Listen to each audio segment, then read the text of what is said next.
40 साल से ऊपर के मेल्स के प्रोस्टेट को चेक करेंगे तो 70% में कैंसर सेल मिलेंगे, which includes me also. Chemotherapy, radiation, surgery, इससे कैंसर बढ़ता है। तो करना क्या होगा, जो कैंसर सेल है उसकी सप्लाई ऑफ फूड को स्विच ऑफ करना है। यह साइंटिफिकली प्रूवन है कि जैसे किसी कैंसर पेशेंट को फीवर आता है तो उसका कैंसर ठीक होने लगता है।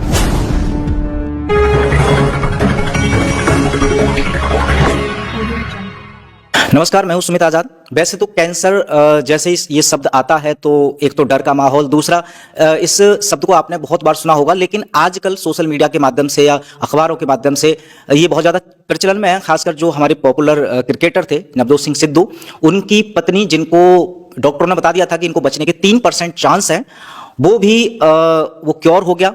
और सबसे बड़ी बात कि इस कैंसर से अपनी पत्नी को छुटकारा दिलाने के लिए उन्होंने बहुत सारी ऐसी आम चीज़ों का, खासकर नेचुरोपैथी का प्रयोग किया और उन्होंने पूरा स्टेटमेंट भी दिया, प्रेस कॉन्फ्रेंस में की। हालांकि उसके बाद क्या क्या हुआ आपने देखा होगा, लेकिन इस पूरी सक्सेस में एक खास शख्स थे, डॉक्टर विष्णुप्रिया चौधरी सर। उनका भी काफ़ी योगदान था। तो मैं आया हूँ डॉक्टर विष्णुप्रिया चौधरी सर के पास इस विषय पर नहीं, बल्कि ये जो बीमारी है कैंसर, इसके बारे में, चूंकि इनसे ज्यादा और अच्छे से कैसे जान सकता है, क्योंकि इन्होंने ना सिर्फ उनको और भी बहुत सारे पेशेंट को ठीक किया है इनके ज्ञान ने। तो डॉक्टर साहब, सबसे पहले बहुत बहुत स्वागत है आपका हमारे चैनल में। मैं बड़े सरल शब्दों में सबसे पहले ऑडियंस को बताना चाहता हूं आपके माध्यम से कि ये जो कैंसर है इसकी शुरुआत कैसे होती है और रीजन क्या होता है कैंसर होने का। देखिए, ये बात तो समझना पड़ेगा कि हम सबके बॉडी में कैंसर सेल होते ही हैं। अच्छा। सबके बॉडी में 100% ऑफ अस करीब, अगर हम 40 साल से ऊपर के मेल्स के प्रोस्टेट को चेक करेंगे तो 70% में कैंसर सेल मिलेंगे, विच इंक्लूड्स मी ऑल्सो। और 40% वुमेन के ब्रेस्ट में कैंसर सेल मिलेंगे।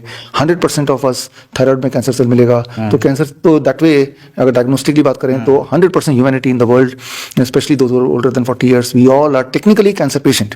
अगर मैं अपना बायोप्सी कराऊं अपने थायराइड का तो कैंसर ही आएगा। आप कराएंगे जो लोग 40 साल से ऊपर, कैंसर आएगा ही आएगा। तो कैंसर बॉडी में है ही। होता क्यों है? नहीं, बॉडी में होता ही है। जैसे आपकी बॉडी में हाथ पैर होते हैं, वैसे कैंसर सेल बॉडी में होता है, राइट, जब तक आप जिंदा रहते हैं। तो but they are in a latent stage, right, which is called as medically indolent cancer cells. तो इंडोलेंट मतलब एक सोया हुआ कछुआ।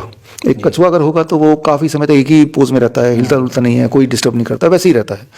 लेकिन उसको अगर हम फूड दे दें, उसको डिस्टर्ब करते हैं, तो कई बार वो कछुआ रैबिट की तरह बन जाता है। एक रैबिट है, वो उछलता कूदता रहता है। तब आपका हीमोग्लोबिन डाउन होगा, आपकी वीकनेस आ जाएगी, वेट लॉस हो जाएगा, पेन बॉडी में आ जाएगा, कोई ट्यूमरस ग्रोथ भी दिखेगा। तो यानी कि फुल फ्लेजेड आप कैंसर पेशेंट है। डायग्नोस्टिकली नहीं, बायोप्सी में तो कैंसर पेशेंट आना कोई बड़ी बात नहीं है, क्योंकि कैंसर बॉडी में सेल्स हैं ही हमारे। तो डायग्नोस्टिक में मेरे भी बॉडी में कैंसर सेल बोल देंगे बायोप्सी से, पेट स्कैन से। तो पेट स्कैन, बायोप्सी, मेमोग्राम कभी नहीं कराना चाहिए, क्योंकि वो खतरनाक है और उससे कैंसर बढ़ता है। कैंसर उससे बढ़ता है, ये बात ध्यान रखिए। कीमोथेरेपी, रेडिएशन, सर्जरी, इससे कैंसर बढ़ता है, ठीक नहीं होता, बढ़ता है। वेरी वेरी सिंपल शब्दों में बता रहा हूँ, जिनको एविडेंस चाहिए wishroop.com/cancer evidences, सिंगल वर्ड, उसमें सारे सबूत मैंने दिए हुए हैं। तो एक आम इंसान यूं ही कैंसर, यूं ही टेस्ट करना चाहता है, डॉक्टर बोलता है बायोप्सी करके देखते हैं, पेट स्कैन करके देखते हैं, घोषित करता है कैंसर हो गया है, स्वस्थ है इंसान वैसे तो, लेकिन डॉक्टर के अनुसार कैंसर हो गया है क्योंकि उनका पेट स्कैन बता रहा है। अब वो कीमोथेरेपी करता है, तो कीमोथेरेपी करता है तो अब रियल कैंसर पेशेंट बनता है because of the chemical therapy. तो ये समझना पड़ेगा कि एक आम इंसान, एक हेल्दी इंसान या ऑलमोस्ट हेल्दी इंसान कैसे कैंसर के ट्रैप में फंस रहा है। फंसाया जाता है ना कि आप फंसते हैं। ये तो हुई एक पार्ट। दूसरा, मान लो आपको कैंसर हो गया, मान लो कैंसर की पहचान है कि हीमोग्लोबिन बिल्कुल ड्रॉप हो रहा है, 8 से 6 पे आ गया, 3 पे आ गया, या फिर आपका वेट अचानक अनयूजुअली लॉस हो रहा है विदाउट एनी एक्सप्लेनेटरी आंसर, या फिर आपको बहुत कमजोरी आ रही साथ में, या फिर आपका बॉडी पेन हो रहा है, कोई ट्यूमरस ग्रोथ हो रहा है जो बढ़ता जा रहा है, यानी कि आपकी बॉडी में कैंसर एक्टिविटी है। तो करना क्या होगा, वही जो मैंने बताया वो नहीं करना है कि कीमोथेरेपी, रेडिएशन, पेट स्कैन, ये सब नहीं करना है, क्योंकि ये करेंगे तो कैंसर को बढ़ाएंगे आप। तो करना क्या होगा, जो कैंसर सेल है उसकी सप्लाई ऑफ फूड को स्विच ऑफ करना है। अच्छा। वो कब है, यूं मानिए सिंपल भाषा में, डोंट ईट आफ्टर 6 PM। अच्छा। शाम के 6 बजे के बाद का जो खाना होता है वो कैंसर को फीड करते हैं, मान लीजिए।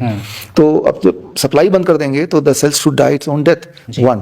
दूसरा, don't give any, eat any food जो कि कैंसर का फूड बन सकता है, जैसे dairy product, non vegetarian food and pack food and refined food, छोड़ दीजिए इसको। Be on DIP diet which is lot of fruits and vegetable, right. इसके अलावा महत्वपूर्ण है, give yourself fever. Fever is a treatment for cancer.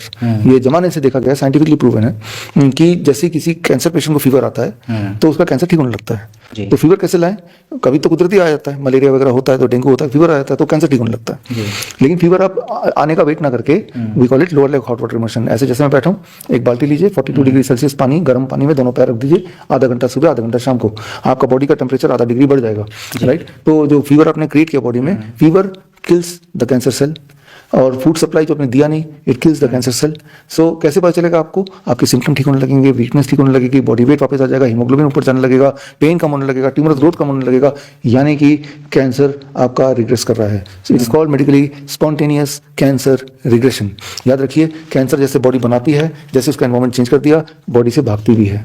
इसके सारे सबूत विश्वरूप.com/कैंसर एविडेंसेस में जाके देख सकते हैं, या मेरी किताब है rabbit tortoise model for cancer के, उसको पढ़ सकते हैं। तो कैंसर कोई भयंकर बीमारी नहीं है, लेकिन बायोप्सी से, पेट स्कैन से, कीमोथेरेपी से भयंकर बीमारी का रूप ले लेती है।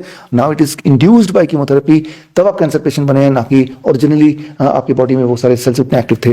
ये समझना पड़ेगा। आप किसी भी पेशेंट को जिन्होंने कीमोथेरेपी कराई है, उनसे पूछिए कीमोथेरेपी से पहले उनकी हालत कैसी थी, अब हालत कैसी है। आपको समझ आ जाएगा कि वो कीमोथेरेपी से भयंकर तरह से बीमार पड़ गए। उससे पहले अपने हाथ से ही, पैर से ही चल के जाते थे, अपने हाथ से सारे काम करते थे, लेकिन जैसे जैसे कीमोथेरेपी बढ़ता गया, उसके बॉडी में रियल डिजीज बढ़ती गई। अच्छा डॉक्टर साहब, आपने जो प्रोटोकॉल्स बताए थे, अगर पूरी तरह से अच्छे से डिसिप्लिन के साथ कोई पेशेंट फॉलो करता है और वो ठीक भी हो जाता है अगर पेशेंट कैंसर से, तो क्या फ्यूचर के चांसेस रहते हैं कि दोबारा से भी उसको कैंसर हो सकता है या परमानेंट क्योर हो सकता है, ये जो आपने प्रोटोकॉल बताए हैं उससे? देखिए, जिस तरह से अगर आप गिरते हैं, कहीं पे चोट लग जाती है, बॉडी को ठीक कर देगी। अब क्या दोबारा चोट लग सकती है? दोबारा गिरेगी, दोबारा लग जाएगी, फिर दोबारा बॉडी ठीक करेगी। जिस लाइफस्टाइल में आप थे, जिसकी वजह से कैंसर डेवलप हुआ, उसी लाइफस्टाइल में वापस चले जाएंगे तो दोबारा हो जाएगा। और अगर जिससे आप ठीक हुए उसी लाइफस्टाइल को फॉलो करते रहे, तो मोस्ट लाइकली दोबारा कभी ये प्रॉब्लम नहीं होगी। क्योंकि आप एक बॉडी को माहौल, एनवायरमेंट देते हैं, उस एनवायरमेंट का रिपरकशन होता है कि बॉडी के जो कैंसर सेल्स हैं, जो कि इंडोलेंट स्टेज में थे, जो कि सबकी बॉडी में होता है, वो एक्टिव हो जाता है, वो एग्रेसिव हो जाता है। तो आपने दोबारा ये मौका नहीं दिया, तो you can be cancer free for the rest of the life. ऐसा भी कोई तरीका हो सकता है? कुछ पेशेंट के मैंने खासकर कमेंट देखे थे, तो एक क्वेश्चन आता था कि वो कीमोथेरेपी करा रहे हैं, हो सकता है वो विश्वास उस तरह की थेरेपी पर ना होता हो, तो वो जानना चाहते हैं कि अगर कीमोथेरेपी भी हम कराएं, और क्या डॉक्टर साहब कुछ उसके साथ एडवाइस दे सकते हैं कि कीमोथेरेपी के साथ अगर कुछ डाइट वाइट सही रखें तो कुछ अधिक लाभ मिल पाए उसके साथ? हाँ, मान लीजिए आपको कोई कीचड़ से लथपथ आदमी आता है, बोलता है कि मुझे क्लीन होना है, तो मैं क्या बोलूंगा, भाई नहा लो। लेकिन अगर वो नहा रहा है और कोई कीचड़ उसको फेंकता जा रहा है, तो कितना समय लगेगा उसे क्लीन होने में? कभी भी नहीं।